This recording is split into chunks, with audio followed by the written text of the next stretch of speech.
Walang bobo sa inyo. Wala. Lahat kayo special. To be honest po. Sir, bobo ko sa math. No! Hindi ka bobo sa math. Kasi ang kulang sa inyo, hindi naman talaga talino. Ang kulang sa inyo, ito. Pero sa taas yan, mayroon pa. Hindi kayo bobo. Kulang lang talaga kayo ng motivation kung bakit dapat gawin nyo to. Pero ilang pustaan pa, kung sakali na magsamat kayo, sabihin ng tatay nyo, okay, pag nakakuha ka ng 80 sa math, meron kang 5,000. Anong gagawin mo? Di ba gagawa ka ng paraan para makuha mo yung 80 na grade na sinasabi ng papa mo? It is because you are motivated. Because you have the reason. Hindi kayo bobo. Sadyang hindi nyo lang alam kung bakit nandito kayo. Ano to? Kapag uhaw siya, iinumin niya. Pero sa palagay ninyo, kapag sakali man na yung tubig na to, wala nang laman, anong gagawin ninyo? Tinatapon ninyo. Yan ang pinakamasakit na katotohanan sa mundo. Pag wala kang gamit, itatapon ka na lang. Bakit ko sinasabi sa inyo? It is because kahit papano sana maisip ninyo na habang bata kayo, mag-accumulate kayo ng mga skills na kailangan ninyo pagdating ng araw para maging kailangan kayo. Para may kapakinapakinabang kayo. Kasi bakit? Kapag kayo yung lumaki, tumanda, pero wala kayong alam, wala kayong kayang gawin, at higit sa lahat, ayaw mo magtrabaho, huwag kang mag-expect na kahit papano magstay yung tao sa'yo. Sa mga lalaki, tandaan ninyo to. Kilala tayo na maging provider sa bawat pamilyang hahawakan natin at gagawin natin.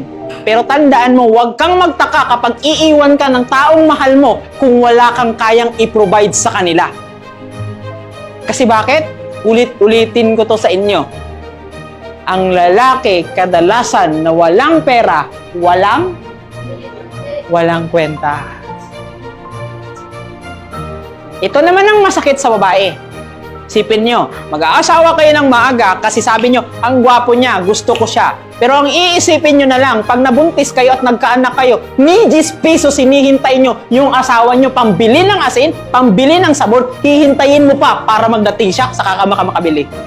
Hindi ba pwedeng kayo mismo magkaroon ng sarili nyong pera na kahit anong gusto ninyo, makukuha ninyo? Maybe hindi lahat, pero hindi mo kailangang maghintay ng asawa para lang magpaalam na may bibilhin ka. May example na kayo. Alam ko may kilala kayo sa bawat kapitbahay ninyo. Hindi sila masama. Pero kung papansin ninyo, nung nag-asawa sila ng maaga or nung nag-asawa sila at naging taong bahay sa kanila, hindi yun masama na maging taong bahay ka. Kaso ang masama, kung ni 10 pesos lang, pambili lang ng sabon, pambaon lang ng anak mo, hihintayin mo pa yung asawa mo kasi ikaw mismo walang pera. Ulit-ulitin ko to sa inyo. Sana maisip ninyo na habang bata kayo, mag-accumulate kayo ng mga skills na kailangan ninyo pagdating ng araw para maging kailangan kayo. Para may kapakinapakinabang kayo. Kasi bakit? Kapag kayo yung lumaki, tumanda, pero wala kayong alam, wala kayong kayang gawin, at higit sa lahat, ayaw mo magtrabaho, huwag kang mag-expect na kahit papano magstay yung tao sa'yo. Uya, buntis na. The time na mahawakan mo yung kamay ng isang tao, the time na mahalikan mo yung isang tao, na-addict kayo. To the point na lumalampas kayo sa limitation na dapat na hindi nyo lampasan. Di ba sabi nyo, okay, tikim lang. Anong nangyari? Yung tikim niya, after 3 days, naging bisyo na. I'm not saying he is bad, but what I'm saying, ano yung possible na pwedeng mangyari? So sana, mag-isip ka muna, kaya ko na ba? Kasi masarap kumain, pero mahirap magbayad ng Pinanganak talaga na may problema. Pag panganak ng isang bata, anong una niyang ginagawa? Umiiyak siya. Hindi siya tumatawa. Di ba ang pangit naman paglabas ng bata? Hihihi! Ang pangit naman. Di ba? So, hindi ko alam kung bakit umiiyak yung bata. But in my thoughts, alam ng bata sa paglabas niya sa mundong ito kahit papano, mahihirapan siya. Kaya paglabas pa lang ng bata sa sinapupunan ng nanay niya, umiiyak siya. At ang unang pinaramdam sa inyo, kung hindi kayo umiyak para mabuhay kayo, pinapalo kayo. Sinasaktan kayo.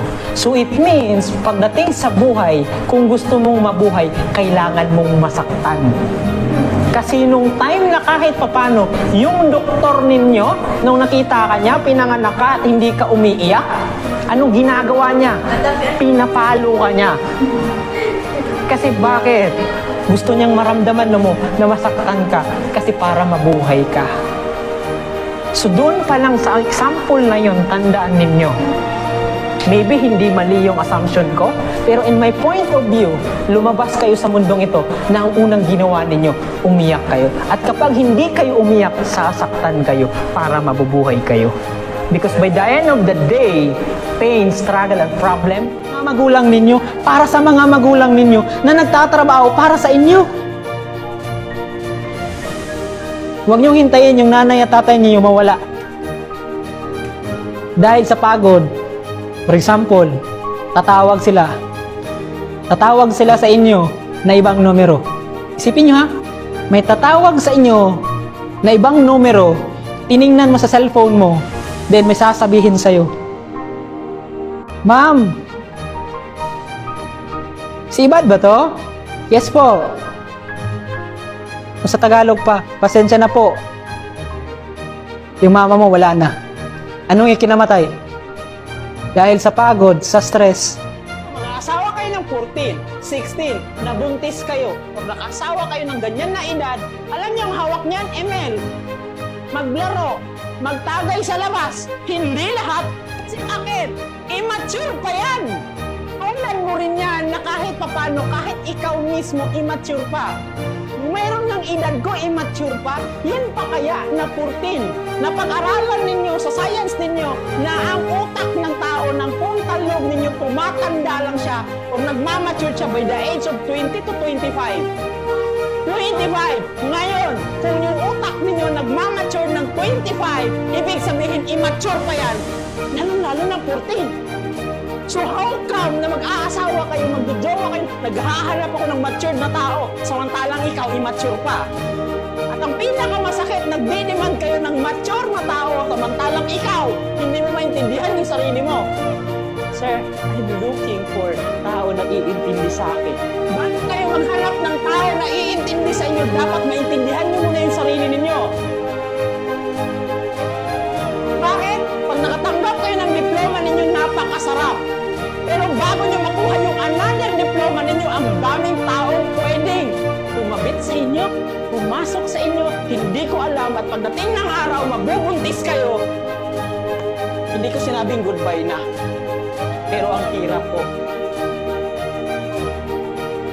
Isipin nyo, ang frontal lobe ninyo is 25 magmamature. Kaya pala sabi nila, life start by the age of 25.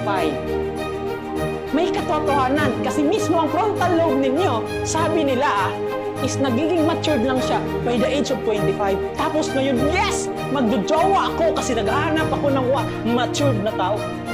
Kaya hindi nyo gusto yung magulang ninyo. At minsan nagagalit kayo sa kanila, it is because huwag kang magjowa kasi alam nila yung pwedeng kalabasan at higit sa lahat, alam nila yung pakiramdam. Pero bakit? Ay, hindi. Away ang gusto ninyo sa magulang ninyo. Kaaway nyo sila.